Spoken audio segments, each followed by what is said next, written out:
The airline points notification should have arrived on Tuesday. Instead, I found my wife's brother Kyle living in our guest room with his girlfriend and a stack of unpaid bills spread across my kitchen table like he owned the place. "Morning, Danny," Kyle said, not looking up from his cereal. "Hope you don't mind. Samantha said we could crash here while we figure things out." I stared at him.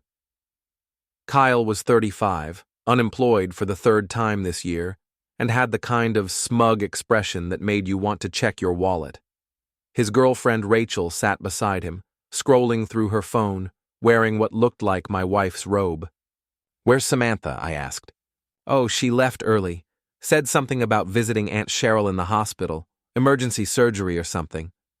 Kyle shrugged. "She'll be back tomorrow night." That's when my phone buzzed. Airline points deducted. 2 tickets to Los Angeles, first class. I knew we didn't have an Aunt Cheryl. "Kyle," I said slowly, "how long exactly are you planning to stay?" "Just until we get back on our feet, man. Maybe a few weeks. Rachel's got some job interviews lined up, don't you, babe?" Rachel finally looked up from her phone. "Yeah, totally. This town has amazing opportunities." I wanted to laugh. Our town had a Walmart, 3 gas stations, and more closed storefronts than open ones. But I just nodded and headed to work. At the shop, I tried focusing on the transmission rebuild in front of me, but my mind kept wandering. I pulled out my phone and checked Samantha's social media. Nothing recent. Then I remembered she had that second Instagram account, the one she thought I didn't know about. There it was, posted 2 hours ago. A photo of her and Matt, her personal trainer, sitting at some beachside cafe in Santa Monica. The caption read, "Sometimes you need to escape to find yourself." My hands were shaking as I called the hotel where she'd booked the room. My credit card, of course. "Hi, I need to cancel a reservation under Samantha Patterson." "I'm sorry, sir, but the reservation shows a no cancellation policy." "It's my credit card. I'm reporting it stolen." 20 minutes later, my phone rang. "Danny, what the hell did you do?" Samantha's voice was sharp, panicked. "I could ask you the same thing. How's Aunt Cheryl?" Silence. "I don't know what you think you know, but I know you're in LA with Matt. I know you lied about a family emergency. And I know you've been planning this behind my back for God knows how long." "Danny, listen!" "No, you listen. Kyle's in my house, eating my food, acting like he owns the place. You're 3,000 miles away with your trainer boyfriend, and I'm done pretending this marriage means anything to you." I hung up and immediately called my lawyer. The next few days were a blur of legal paperwork and uncomfortable conversations with Kyle, who seemed genuinely surprised that I wasn't thrilled about his extended stay. "Come on, man," he said Thursday morning. "Samantha said you were cool with this. We're family." "We're not family, Kyle. We're barely acquaintances who happen to share a connection to the same woman, and that connection is getting pretty thin." Rachel emerged from the guest room in another one of Samantha's outfits. "Is there any more coffee?" "Make your own," I said. She gave me a look like I'd suggested she perform surgery. "Samantha always makes the coffee. Samantha's not here." That evening, my best friend Mike came by. We'd known each other since high school, worked on cars together, shared beers and complaints about our wives for 20 years. "Heard Samantha's out of town," he said, settling into his usual spot on the couch. "Yeah, permanently looks like." Mike raised an eyebrow. "What happened?" I told him everything. The lies, the trainer, the LA trip, Kyle and Rachel treating my house like a hotel. Mike was quiet for a long moment. Then he said, "Man, that sucks. But maybe this is for the best. I mean, you guys haven't seemed happy in a while." "What's that supposed to mean?" "Nothing, just, look, Jenny and I have been talking. We think maybe you should consider couples therapy, work things out. Samantha's a good woman, Danny. Maybe she just made a mistake." I stared at him. "A mistake? Mike, she's been planning this for months. She brought her brother here to establish residency so she can claim I abandoned the marriage. She's been moving money around, setting up accounts I don't know about. This isn't a mistake. It's a strategy." Mike shifted uncomfortably. "I don't know, man. That seems pretty paranoid. Maybe you're just angry and seeing things that aren't there." "Are you serious right now?" "I'm just saying marriage is hard. Jenny and I went through a rough patch last year, but we worked through it. Maybe you should try harder." That's when I realized Mike wasn't really listening. He was reciting something, like he'd rehearsed it. "Did Samantha call you?" "What? No, Did she call Jenny?" Mike's face went red. "Look, she might have mentioned she was worried about you. Said you've been acting strange, paranoid. She's concerned about your mental state." I laughed, but there was no humor in it. "My mental state?" "Danny, come on, don't be like this." "Like what? Like a guy who just found out his wife is cheating on him and his best friend is taking her side?" "I'm not taking sides, I'm trying to help." "Then believe me when I tell you what happened." Mike stood up. "I think I should go. You're clearly not thinking straight right now." After he left, I sat alone in my living room, listening to Kyle and Rachel arguing about whose turn it was to do dishes they'd never actually done. That's when I realized I was completely on my own. Friday morning, I got a call from Tom Bradley, another old friend. Tom worked at the bank where Samantha and I had our joint accounts. "Danny, I probably shouldn't be telling you this, but I thought you should know. Samantha came in last week and tried to move money from your joint account into a personal account. I couldn't process it without both signatures, but she seemed pretty upset about it." "How much money?" "All of it. The whole savings account." That afternoon, I drove to the bank and moved everything into a new account in my name only. It was perfectly legal, joint account, equal access. But I knew it would send a message. I also stopped by the house to find Kyle had invited 3 more people over. They were in my backyard, grilling my food, drinking my beer, and generally acting like they lived there. "Kyle, we need to talk." "Sure, man, what's up?" "You need to leave, today." Kyle laughed. "Come on, Danny, Samantha said—" "Samantha doesn't live here anymore. I do, and I'm telling you to get out." "Dude, you can't just kick us out. We don't have anywhere to go." "That's not my problem." Rachel appeared at Kyle's side. "This is so unfair. We haven't done anything wrong. You've been living in my house, eating my food, wearing my wife's clothes, and treating me like a stranger in my own home. That's wrong enough." "We'll call Samantha," Kyle threatened. "Go ahead. Ask her where she's getting the money to help you out." That evening, Mike called. "Danny, I heard you kicked Kyle out. That's pretty harsh, man." "How did you hear that?" "Samantha called Jenny. She's really upset, says you're having some kind of breakdown." "And you believe her?"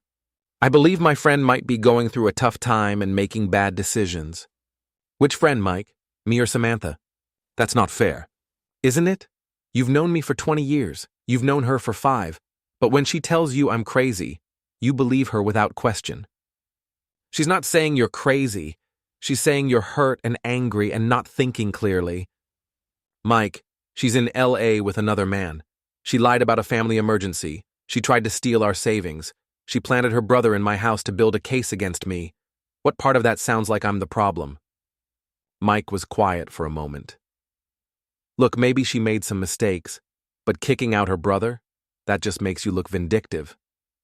"Vindictive?" "Yeah, like you're trying to hurt her through her family." "Her family was trying to hurt me. I defended myself." "By making her brother homeless?" I couldn't believe what I was hearing. "Mike, whose side are you on?" "I'm not on anyone's side. I just think you're handling this wrong." "How should I handle it?" "Like an adult, work it out. Go to counseling. Don't blow up your life over one mistake." "One mistake? Okay. Maybe a few mistakes. But Danny, think about what you're doing. You're destroying your marriage, alienating your friends, hurting people who care about you. Is that really who you want to be?" That's when I understood. Samantha hadn't just been planning to leave me. She'd been planning to isolate me, turn everyone against me, make me look like the villain in our story. And it was working. Saturday morning, I got a text from Jenny, Mike's wife. "Danny, we need to talk. Can you come over?" I drove to their house expecting maybe one ally, one person who might listen to my side. Instead, I found Mike, Jenny, Tom Bradley, and 3 other couples from our social circle sitting in the living room like some kind of intervention. "Danny," Jenny said gently, "we're worried about you." I looked around the room at faces I'd known for years, people I'd helped move, whose kids I'd taught to change oil, who'd been at my wedding. Worried about what? Your behavior, Mike said. Kicking Kyle out, moving all the money, refusing to talk to Samantha. I talked to Samantha. She lied to me. She made a mistake, Jenny said, but the way you're handling it is making everything worse. Tom Bradley shifted uncomfortably. Danny, I probably shouldn't have told you about the bank thing. That was between you and Samantha. I stared at him. You're apologizing for telling me my wife tried to steal our money? She wasn't stealing, Jenny said. She was protecting herself. She was scared of how you might react. Scared of what? That I might be upset about being cheated on? Scared you might do something crazy, Mike said. Like what you're doing now. What am I doing that's crazy? Isolating yourself, pushing everyone away, acting like everyone's against you. I looked around the room again. Aren't you? We're trying to help you, Jenny said. By telling me to forgive my cheating wife and welcome her freeloading brother back into my house. By telling you to handle this like a mature adult instead of a vindictive child, Mike said. The room went quiet. A vindictive child. Danny, Jenny started. No, let him finish. Tell me more about how I'm a vindictive child, Mike. Mike's face was red, but he pressed on. You want to know the truth? Fine. Samantha told us what really happened. She went to LA for a work conference. Matt was there for the same conference. They ran into each other, had dinner, took a picture. That's it. But you saw the picture and went crazy. Started accusing her of cheating, threatening her, making her feel unsafe in her own home. That's not what happened. She showed us the texts you sent her. Angry, threatening messages about how you were going to ruin her life. I never sent any threatening texts. We saw them, Danny. I pulled out my phone. Show me. Mike hesitated. Show me these texts I supposedly sent. We don't have them with us. Convenient. Jenny leaned forward. Danny, we're your friends. We want to help you, but you have to admit you have a problem. My problem is that my wife is a liar and my friends believe her over me. Your problem, Mike said, standing up, is that you can't accept responsibility for your part in this. Marriages don't fall apart overnight. There were problems, and instead of dealing with them, you're blaming everyone else. What problems? What did I do wrong? You stopped trying, Jenny said. Samantha told us how lonely she's been, how you work all the time, never talk to her, never do anything together anymore. So she decided to do things with Matt instead. She made a mistake, Mike said, but your reaction is way out of proportion. You're acting like she murdered someone. She murdered our marriage. No, Danny. You did that when you decided revenge was more important than forgiveness. I stood up. You know what? You're right. I am choosing revenge over forgiveness. Because some things don't deserve forgiveness. Everything deserves forgiveness, Jenny said. Does it? Does lying deserve forgiveness? Does cheating? Does trying to steal my money and plant her brother in my house to build a legal case against me? You don't know that's what she was doing, Tom said. Don't I? I walked toward the door, then turned back. You all made your choice. You chose to believe her story over mine. You chose to see me as the villain. Fine. But don't pretend you're trying to help me. You're trying to help her by convincing me to roll over and take it. Danny, wait, Jenny called. But I was already gone. That night, I sat in my empty house and planned my real revenge. Samantha thought she was smart, turning everyone against me, making me look like the bad guy. But she'd made one crucial mistake. She'd underestimated me. I spent the weekend going through every document, every receipt, every piece of evidence I could find. And what I found was beautiful in its simplicity. Samantha had been planning this for months, maybe years, but she'd been sloppy. The second phone, the secret accounts, the fake business expenses she'd been claiming for her training sessions with Matt, it was all there, documented, traceable. Monday morning, I called her boss. Hi, this is Danny Patterson, Samantha's husband. I need to speak with you about some irregularities in her expense reports. Tuesday, I called the IRS. Wednesday, I called Matt's gym and spoke to the owner about his employees' personal training methods. Thursday, I got a call from Samantha. Danny, what did you do? I told the truth. You destroyed my life. No, Samantha, you destroyed your life. I just made sure everyone else knew about it. They fired me. Matt lost his job. The IRS is auditing me. That's what happens when you commit fraud. It wasn't fraud. Those were legitimate business expenses. For sleeping with your trainer? That's an interesting business model. She was crying now. Danny, please, we can work this out. I'll come home. We can go to counseling. There's no home to come to. I'm selling the house. You can't do that. Actually, I can. It's in my name, remember? You insisted on keeping your maiden name, keeping everything separate. Turns out that was great advice. What about Kyle? What about my things? Kyle's your problem now. Your things are in storage. Unit 47 at you store it. Rent's paid through the end of the month. Danny, please. Goodbye, Samantha. I hung up and immediately blocked her number. The final piece came 2 weeks later. Mike called. Danny, I owe you an apology. Do you? Samantha, she lied to us about everything. The texts she showed us were fake. She made them on some app. And Jenny found out she's been telling people you were abusive, trying to get a restraining order. I know. You know? Mike, I've known since the day you all ambushed me in your living room. The question is, what are you going to do about it? What do you mean? I mean, are you going to tell everyone the truth?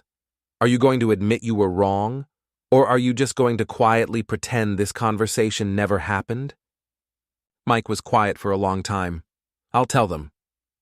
Will you? Yes, Danny, I'm sorry, I should have believed you. Yes, you should have, but you didn't. You chose her over me. All of you did. We made a mistake. You made a choice, and choices have consequences. What does that mean? It means I don't need friends who believe I'm capable of being abusive. It means I don't need people in my life who think so little of me that they'll believe a stranger's word over 20 years of friendship. Danny, come on, don't do this. I'm not doing anything, Mike. You already did it. I hung up and deleted his number. 6 months later, I was living in a new town, running a new shop, building a new life. I heard through the grapevine that Samantha and Matt had broken up after the IRS finished with them. Kyle was living in her apartment now, still unemployed. My old friends had tried calling a few times, but I never answered. Some people might call what I did vindictive. They might say I should have been the bigger person, should have forgiven and moved on. But sometimes, the biggest person in the room is the one who refuses to be small. Sometimes the most mature thing you can do is walk away from people who don't deserve you. Samantha wanted to paint me as the villain in her story, so I became one. And it turns out, being the villain in someone else's story is a lot better than being the victim in your own. Victim in your own. Victim in your own. Victim in your own. Victim in your own. Victim in your own.